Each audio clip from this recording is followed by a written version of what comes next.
The Toronto Maple Leafs are heading into one of the trickiest trade deadlines in recent memory. The team is clearly in win-now mode, but the challenge this season comes from tight cap space and limited assets.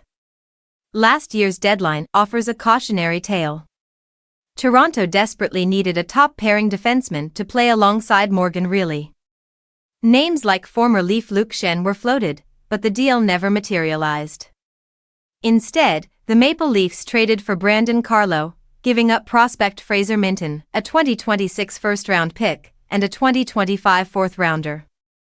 While Minten is developing into a solid NHL center and the fourth-rounder became Czech prospect Vashek Blanar, the first-round pick still represents a missed opportunity.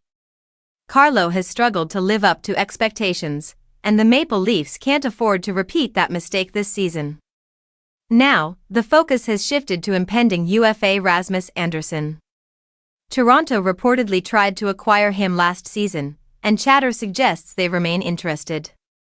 However, bidding wars for defensemen can drive prices sky high, and the Leafs have few assets to spare.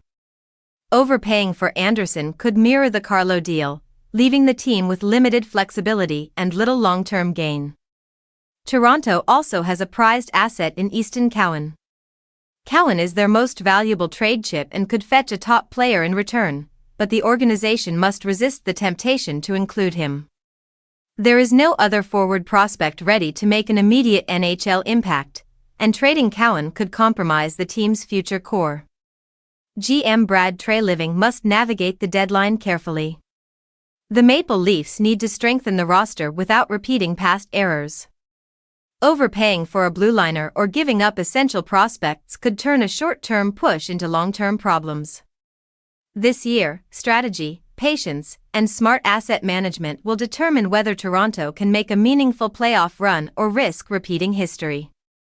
The key takeaway is clear: improve the roster, protect core assets, and avoid costly mistakes that could haunt the franchise for years.